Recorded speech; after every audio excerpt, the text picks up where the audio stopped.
Welcome to Mental Stillness. My name is Derek, and I'm excited that somehow you stumbled across this podcast. One of my goals when starting this podcast was to bring mental health conversations into leadership circles. Welcome to another episode of Mental Stillness. In this episode, you will hear a conversation between myself and Dr. Jenn Donahue.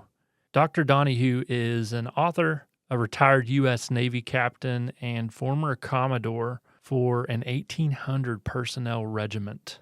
On top of all of that, she is a civil engineer who works on large-scale, high-profile projects, and she spent 27 years in the Navy. Jenn built a bridge across the Euphrates River in the midst of the Iraq War, commanded an 800 personnel battalion in Afghanistan, and constructed combat outposts in the middle of deserts filled with insurgents. She even had an assassination attempt on her life while in Afghanistan, and we talk about that. We're going to weave in and out of different points within her military career, and then even beyond the military as she transitioned into civilian leadership roles. And so enjoy the conversation. Dr. Donahue has so much wisdom and so much experience that I know you and I will both benefit from. I've worn many hats. Actually, my husband jokes that I can't keep down a job, but I went to school. I went to Texas A&M. I got an engineering degree and immediately went into the United States Navy. I served there for several years, but then I left active duty to go into the reserves because my husband was transferred up to San Francisco, and there's no active duty anywhere near San Francisco. And so I became a civilian. But then I kept getting called back to active duty several times. I got called to Iraq. I came back, got called to Afghanistan. I came back. Then I decided I wanted to become an entrepreneur about a year and a half after I got back from Afghanistan. And then I decided I wanted to become a professional speaker. And so again, I've had this really incredible life where I've had all of these opportunities to be active duty, to be a civilian, to be an entrepreneur, to I wrote a book, and I've just had the most incredible life so far. Along that journey, there's been opportunities to grow and experiences that you've had that have challenged you and tested you and scared you, and we'll get into some of those. But I think starting out, share a little bit about some of the early leadership lessons, maybe when you're more fresh as a leader. I know we've spoken a little bit just about an experience that you had in Alaska. And so just share a little bit about your season in Alaska and give us any kind of leadership insights that you stumbled across or were forced into. I was a lieutenant junior grade, which is the second rank of an officer, so I was still very, very green. And they decided that they wanted to make me the detachment officer in charge in Alaska. So the rest of the battalion was in Okinawa, but I was on a detachment that went all the way to Alaska, this tiny little island off of Ketchikan. And I was in charge of 14 people. Now, I had really never been in charge of people like ever in my life. And so it was a real learning opportunity. I'm also like the only female, but they paired me up with a seasoned enlisted person. So he's a chief. His name is Chief Willis. But before then, I had never led anybody, and so I was looking at all of the people around me and what my bosses were, and they were all yellers. And so I thought, "Oh, well, that's how you get people to do what you want is basically you just yell at them, and then they do what you wanna do." And I thought, "Okay, cool, I It got works in the this." And movies. so Why that's wouldn't what it I work in real did. life? Right. Right, right. I mean, my bosses did it, and I did. And so I get up here to Alaska, and we're on this tiny little island. There's other military groups around us, and so I thought, well, that's how you do it. And so for about the first month or so, basically, I just like pointed my finger and told everybody what they needed to do every morning. And I was like, this doesn't really feel good. And my chief is literally over there just like looking at me and he's like, I can just see he's just shaking his head and he's just like, oh man, I've got so much work to do with this one. And like he taught me how to be myself as a leader. And what I realize is that I really love creating teams and I love getting feedback because I realize I don't know everything. Obviously, I don't know that much about drilling and blasting. They just kind of threw me into it. And what I wasn't doing is I wasn't talking to the subject matter experts. And he taught me how to listen. And he taught me how to take their feedback and create a better plan. And ever since then, actually, that was really the turning point in my whole leadership style is that instead of just standing up and, pointing and, directing people to do things, that's when it became more interactive. And man, I owe everything to Chief Willis. If it wasn't for him, I might still be one of those yellers, and pointing at people and, demeaning them and doing all of the things that, you would think a typical military officer would do. What a great learning to get that earlier in your career. It probably allowed you to avoid a lot of other challenges and hardship and probably get some more, motivated people. And and not only the toll on you too being more in line with, who you truly are and not being something that you weren't. And it's really true. I felt a lot more relaxed, by the end of deployment. And yeah, those people, like, you're not supposed to be like super friendly. There's things that, in the military about that. But those people were like, hey, where's your next assignment? I want to be on your team. And that really says a lot, that the people trusted me and I trusted them and I always had their back and I always tried to make them better than what they thought that they could be. I mean, that's what leadership is really all about, and that's where it really started to flow and, started the momentum. And I know you mentioned the detail with Alaska, and my assumption is it was maybe something you ran into throughout your career being in a male-dominated field. Speaking to that a little bit, was that something pretty consistently experienced throughout your career? It really was. Even today, I was in the Navy Civil Engineer Corps. It's still only 9% women. It was very normal for me to be one of the only female officers that the battalion had. There was one time that there was 4 of us, and honestly, we didn't know what to do with ourselves. It was like, "Oh my gosh," like, there's, like, these all these other females, and there were, We have a 4 support group out of now. 25. Yeah. But there was a recurring theme, and one of the things that helped me is that I grew up on a block with all boys. And so I grew up, climbing trees and hopping over fences and doing all the silly things, that you do growing up. And I think that helped me a lot later on in life. I mean, especially as being an engineer. There was only one other female in my engineering class. They were all guys. So I've always gotten along well with guys, and so it really wasn't that big of a deal. But the most interesting part about this is that this was in the mid 90s. And in the mid 90s, that's when they first started allowing women into the battalions. And I was only the third female officer that had ever gone to this battalion. Since 1942, it's just been all guys. And there were a lot of very awkward situations where they didn't know quite what to do with us. So, for instance, when we go out on a field exercise, all of the male officers are in one tent and, all of the enlisted males are all in another tent. Well, there's so few females that they couldn't put up a tent for both of us. And they thought they really looked down upon the fact that we might all be, being in the same tent together. So and they thought maybe we needed our own outhouses. It was very, very awkward at the very beginning because people didn't know, what we did and how we fit in. I will say these days it's so much better. It's really streamlined and there's this real camaraderie now where we don't really look as like if you're male or female. It's just like, hey, you're a CB. Let's go. Let's go do things. And that's really nice to see. But it took about 15 years to get over that real awkwardness. When I was the commanding officer of the battalion, I was the very first female commanding officer that the battalion had ever had. So they didn't know what to do with me there either. And so there was all of these firsts, the first female training officer, the first XO, female XO, the first female Commodore.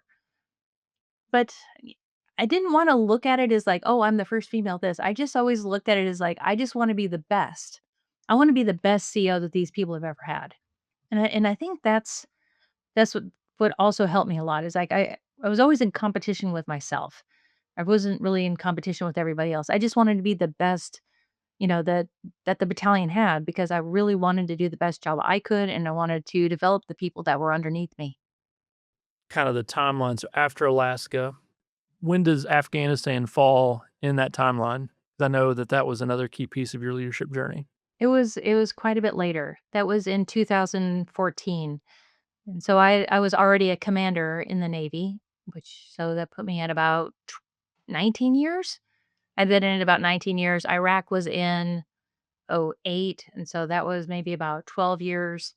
And so all along the way, I've been, having some great mentors, actually listening to great mentors, going through additional leadership courses.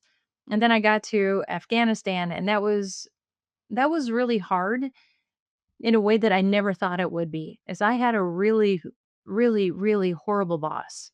And, kind Some of of our looking back listeners at may it, resonate with this right now. Anyway, go ahead, carry on. oh yeah.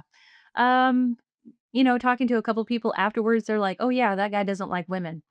And so like he just gave me a hard time. He gave everybody a hard time. He was one of those yellers, but he was also about 6'8", probably about 300 pounds. He used to play for Army football. I mean, he was just a big, big, intimidating guy. And I mean, he just honestly made everybody's life really, really hard. So it when you're deployed for like almost 7 months and just every single day you're just being like beaten down, beaten down, beaten down, that's really, really hard to try to come back from whenever you return because you just feel completely worthless. And it almost feels like, he's the enemy, not the guy so that we're trying to blow up our base, not the guys who are shooting at us, not the guys who attempted to assassinate me. Like all of those things were happening. But at the same time, I've got this guy who is just literally beating me down every single day. And it's kind of hard to, maintain your true self. And, I'm actually a happy, kind of bubbly person, but man, that just sort of gets beaten out of you after a little while. Takes a toll. Takes a toll on you It for sure. does. So what were strategies that helped you weather those kind of conditions? Because, when I'm sure it felt like there was a little control over that situation that you had, but you still had to do it. So what was the strategy that got you through it? I talked a lot to my senior enlisted person. He was my master chief, and honestly, we just sort of commiserated with each other, and we realized, hey, we're gonna have to get through this together. I also ran a lot. That really helped me. I could get on the treadmill that we had, and go run like 5 miles, and somehow that made me feel a little bit better. And then I probably did something that looking back, I probably shouldn't have, but I did anyway is that I started looking around at some of the other people that he was really beating down, and I got really kind of angry about that because I realized, like, he's not being a very good leader to this person, and this person just really needs some mentorship. And so I took those a couple of these other leaders from other units and basically brought them under my unit. So basically, I just brought them in and said, "Hey, you know what? I'm going to mentor you." And I really became the umbrella for them also. So I wasn't just getting beaten down by Shared myself, but suffering. now I'm getting beaten down by, for whatever they're doing, I'm getting beaten down for them too. But I thought, with these people, they were a lot younger than me that were running these smaller units. And I was like, it's not fair to them. And what they need is not to be yelled at. They need to like have instruction. They need to be mentored. They need to understand, how to do this as opposed to just getting yelled at. And so I actually wound up bringing them under me. And so I actually took more of the heat than what I probably should have, but at the same time, I felt better about it that I was helping others. Hmm. Yeah, and I've heard you speak on that before of feeling like a key purpose for you is in the service and helping other people. Right. I mean, that's what leadership is all about. Leadership isn't necessarily about yourself. It's about how can you transform the people that are under you or even your peers.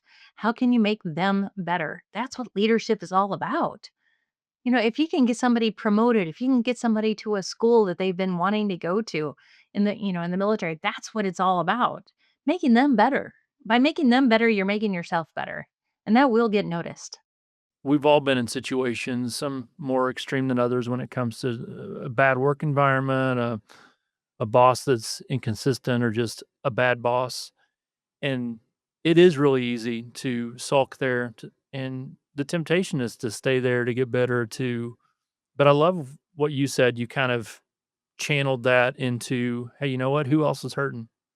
How do I rally that team?" And it may bring some more heat on me, but, um, ultimately, these people are gonna get supported in some way that's cathartic or therapeutic, in the midst of this. I'm actually feel like I'm doing something to change the setting, even if the boss is still Right. in the same position, and so but that was a choice that you made.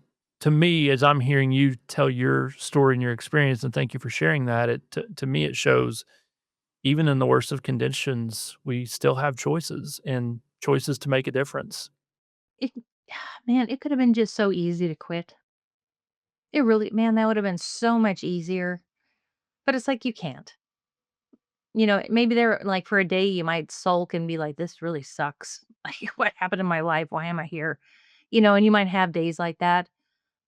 But people are looking up to you. People rely on you. And so you've got to rise to your own occasion. And there were days when I felt like that and my master chief would basically just grab me, pull me aside. We go and sit in the chow hall and, he'd give me a cup of coffee or, he'd give me an ice cream or something like that just to try to say, "Hey, you know what? We got this. We only have like 3 more months. We can do it. We can stand on our head for 3 months." And, it's nice to have people like that with you also who can see that, hey, you need help and they're there for you. So that's important too. You stated something earlier that was probably also definitely not on your bucket list and definitely not something that you probably foresaw coming, but, it's a very unique experience. You just kind of listed it off as a bullet point, and I know there's a lot of sub layers there around just even an assassination kinda plan or attempt, and so talk about this whole podcast about leading in the midst of also the mental health space, and so, talk about a scary, traumatizing experience, and so whatever you're willing to share, just any kinda key learnings or kinda set that story up a little bit just to help us understand what you experienced. In Afghanistan, in addition to all the other things that we do as a battalion, we repair bases and roads and bridges and drill water wells and things like that. We were also going out and training the Afghans how to be engineers so that their army could be more sustainable so that they could do all those things as well. And we'd go out each day, we'd leave our base and we'd go to their base, and everything was going pretty well. In the background, though, during this time, there was a lot of insurgents that were infiltrating other units. There was a lot of Afghans that were turning and they were killing the people that were training them. About 3 weeks prior to my assassination attempt, there was a major general that was killed out on site. And so this is something that's always going on in the back of our head. Well, one day we get this call from our interpreter that says that the general doesn't want to see us. We thought that was kind of weird. This goes on for a second day. The third day he says, "Yeah, come on out. But just make sure that your guardian angels are more on point than normal." And I thought this was kind of weird. And I said, "Well, what's going on?" And he said that there were insurgents that had infiltrated the general's unit and were planning to kidnap me, do horrible things to me, and then kill me and a couple of the other key players. He was very nonchalant about it. He's like, "But don't worry, the general found out about them and had them taken care of. So, are you coming out?" And it's like my brain like almost exploded at that point. It's like that was a whole lot of information to find out that where we were going every day, infiltrators had come in and were planning to basically assassinate me and a couple of the other key players. And like, the crazy thing about all of this is that, I do have imposter syndrome, and my brain automatically went to the fact of, like, I'm not a good enough leader, which is absolutely crazy to think about that somehow, like, I'm in the middle of this trying to figure out that, "Hey, I could have been dead," and now my brain is saying, like, "Oh, you're not good enough leader," and I started, like, spinning and starting to think about, like, what should I answer? Should I say, "Yes, we're coming out," but what if there's still insurgents out there? They kill me or they kill other people. And then I start thinking about, well, what if I make the wrong decision and I stay here? People are going to think I'm a coward. and my brain just starts spinning out of control. And it's all because I just didn't feel like maybe I was meant to be there at that time. And I think a lot of the pressure that I had from my boss about him telling me on a daily basis that, I suck and I'm a horrible leader, maybe that was starting to, kind of take root. And I started to compare myself. I started to think about all of the people that I knew and how they would know the exact right answer, like right at that moment. And this is so crazy to think about that it's like that's where my brain went to, as opposed to the way that I had been taught, within the military to start rationally thinking through all of these decisions. And so I was letting it cloud my judgment. And it took me a couple of really deep breaths and I started looking at my team and then it started to kind of click in. It's like, wait a minute. I've got a great team around me. I'm not doing this by myself. This team is awesome. We've been through other situations before. I know they have my back. And you know what? Let's go do this. But it's amazing where you can get in a crisis like this and man, your brain just takes over. And it was pretty scary, for a couple of seconds where I was like, you know, oh my God, I could have been dead. And then like just thinking about like, oh, I'm a horrible leader. Like, you know, that's the kind of silliness that imposter syndrome can bring up. Yeah, and going to a place of, this situation, this external thing, hey, these people over there are plotting to do this evil thing, what am I doing wrong to create that? It's like, how do I blame myself for, the external thing? And I think that, while none of us, most of us, hopefully none of us have had assassination kind of attempts and schemes like that, we all can relate to seeing something external and all of a sudden our brain does a weird turn and now all of a sudden it's something that I did wrong. It's that thing we got to catch because it's a mental, it's a cognitive distortion in the field of psychology. It's a personalization to where therefore I could have said something a little different or done this and I would have had some kind of control over them and their evil scheming. And it's really hard sometimes to catch that. So yes, definitely one of the scariest times in my life. What advice would you give to someone who feels paralyzed by fear? I would say start to train your brain where you recognize the accomplishments that you have already had. And I think this is so important because that's what actually clicked in my head whenever I started to think about that. And I started to think about my team. I started to think about all the things that we had already done and all of our accomplishments. I mean, there was some other crazy stuff that happened, not as crazy as the assassination attempt, but we had gotten through it. And so I would say if you're starting to be paralyzed by fear, you know what? Grab a pen. Just grab a pen, grab a piece of paper, and write down the first thing that comes to your mind that's an accolade. Maybe you did well on a sales call last week. Maybe you won the fourth grade science fair.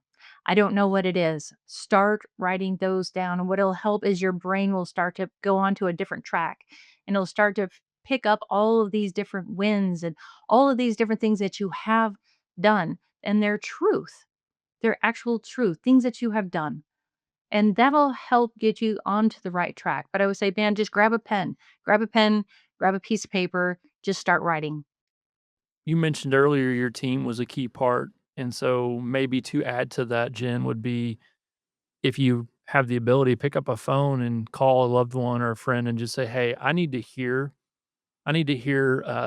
stories about my true self. Right now, I'm struggling to find evidence for that. I'm feeling very imposter syndrome. I'm feeling very, you know, remind me of some positive attributes that I have, and allow sometimes it's really hard to generate ourselves, but hearing that from somebody else who knows us well could be a game changer too.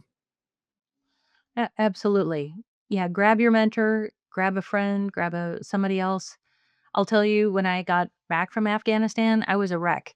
And I thought I could do absolutely no good whatsoever. Like I had no positive thoughts about myself. But when I had my change of command, so whenever you change, hands for the battalion, I had all of my troops wrote me these notes. And it's like you said, That's the truth, because they saw it at me.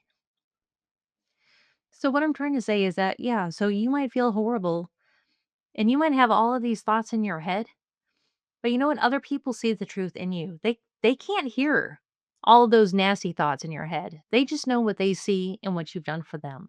They felt your leadership. Yes. That's very well said, and Jen, thanks for your openness there, and I've heard this from other people in the military too, just how it's really drilled into them to, perceive, assess, react, that kinda language, right? And I just kinda see that in some of these different stories with you of how you're kinda following. So tell our audience a little bit about that from the military perspective.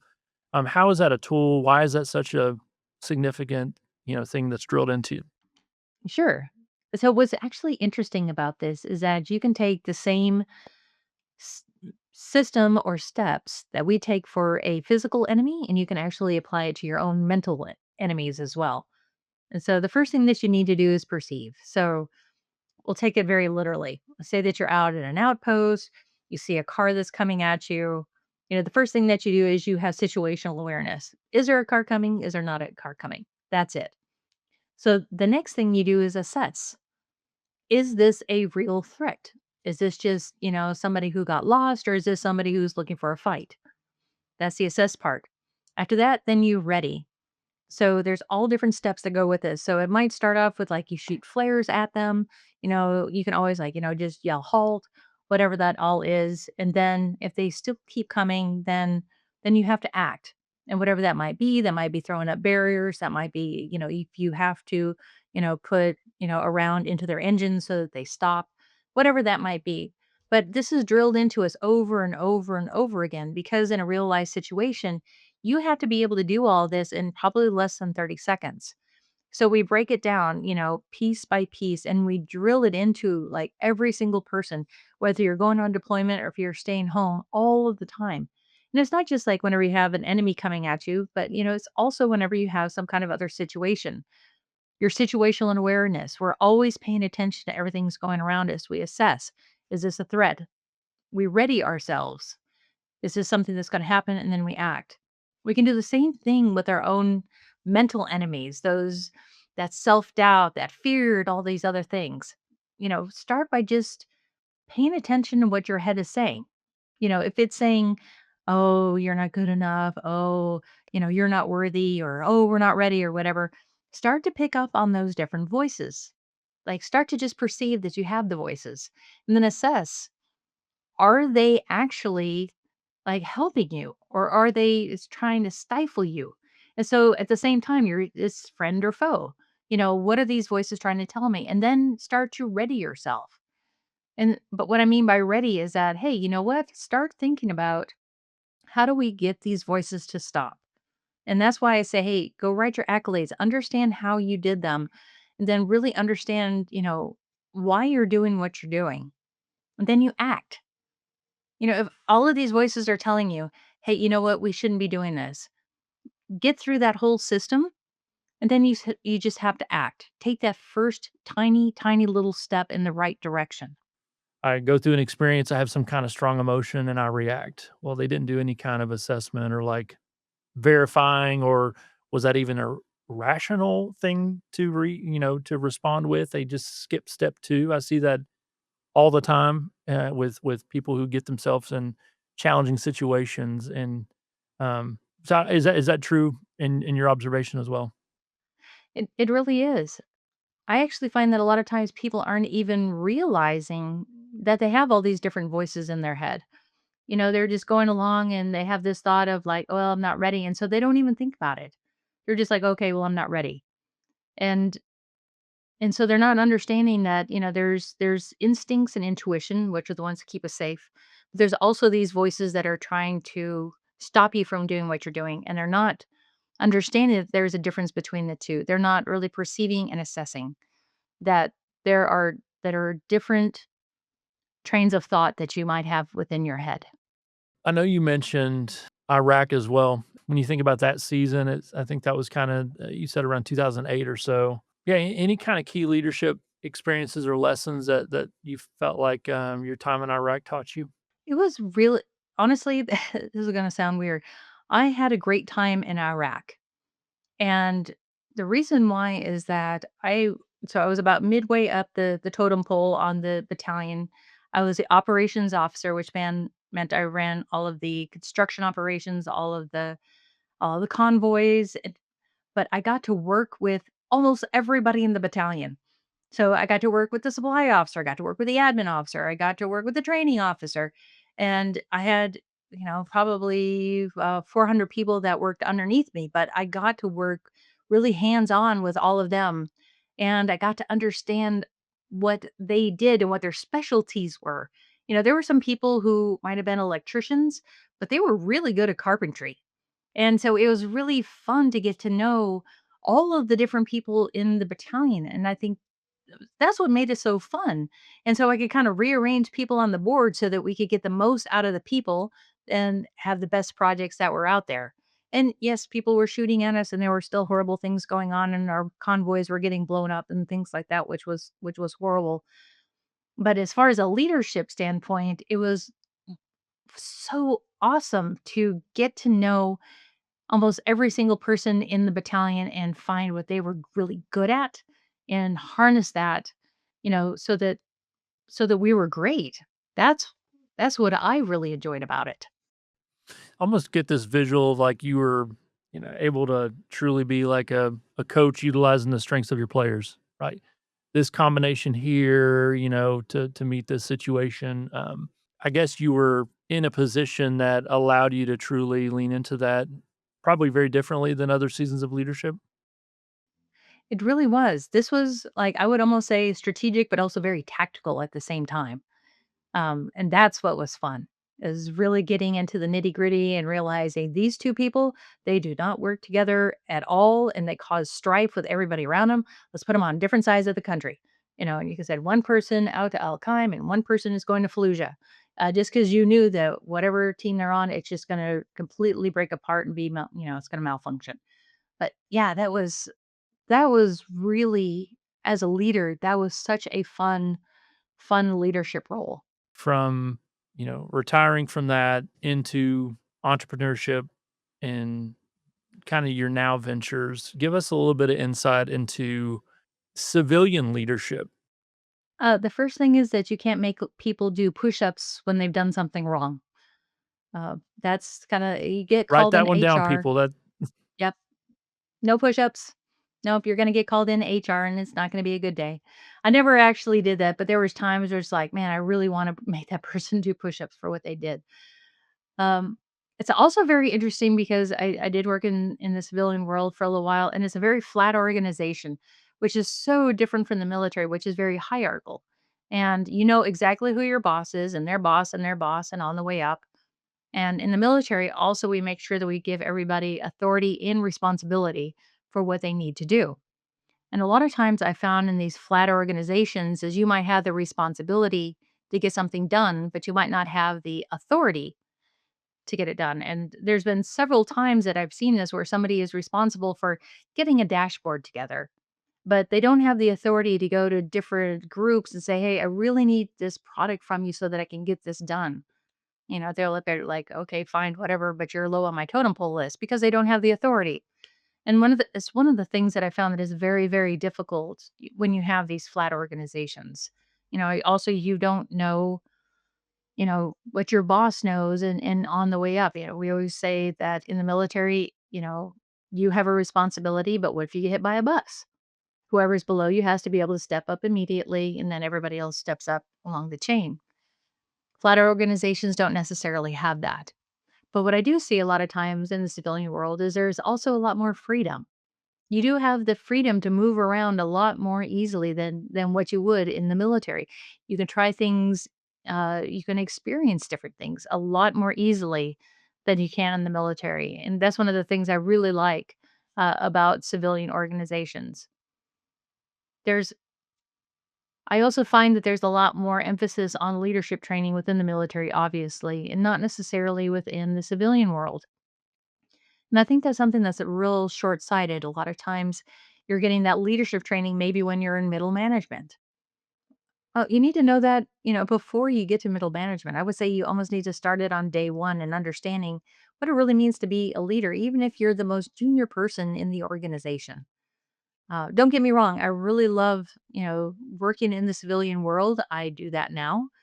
And it's just it's very different. And you have to adapt yourself to this new organization. Hmm. Do you get a sense that in the military, it's more structured leadership track or plan that there's accountability and it's not as optional, but in civilian space, it's a lot of self-leadership, self-growth on your own, and maybe some that are offered by the company. It just seems like you said, there's more structure to it and more, it's kind of baked into the culture in the military. They've got to be, pumping out leaders, and so just kind of curious if you noticed anything there. It is very intentional in the military. It's incredibly intentional. On the civilian side, I one of the things I like to do is, I'd have people underneath me and you could see the people who were like super eager and it's like, hey, go read this book. Hey, go watch this podcast. Go do something so that, even though we don't have leadership training for you, go learn what this means. So I would say yes, it's something that needs to be more intentional on the civilian side, in my own opinion. Sure. Well, you're entitled to your own opinion, Jen. You've earned it.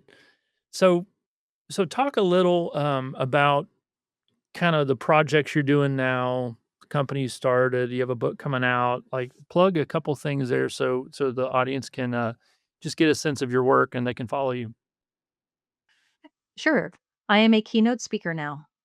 I decided to become a keynote speaker in January of 2020, which is an absolutely horrible time to Good be timing. a keynote speaker right before COVID and the whole world shut down. But I am now a keynote speaker and I get to travel all over the world and talk to associations and corporations. One about like how do you create amazing teams that work together well? And then also how do you overcome, those challenges that, we have internal to ourselves? How do we get over those? And so it's just very, very rewarding. In the military, I did everything that I could to help the people underneath me, and I knew that I needed to still somehow give back. And so that's how I'm doing that with the keynote, basically being a keynote speaker. I'm also a coach. So I provide one on one coaching. I feel like that's a lot more like that's the whole iceberg. Keynotes are just kind of hitting the top and, kind of helping people a little bit. It's the whole iceberg that gets into the one on one coaching. I wrote a book. It's all about getting over those hurdles and dismissing that mean little voice that's in the back of your head that's telling you, you shouldn't be doing this, or you're not a good leader, whatever it might be, whatever that mean little voice is. This is the book about how to get over that. Uh, and, because I don't talk about work life balance, I also own an engineering company where I do high end seismic work for really corporations and large utilities and things like that. Just because I love to keep myself busy. So, again, I don't talk about work life balance. That's not a thing for me. I'm sorry. Not a thing. It's a very debated topic anyway. So, um, I'm working on it. hey, At least I can say I'm working on that's it. right. We're under construction always, right? Exactly.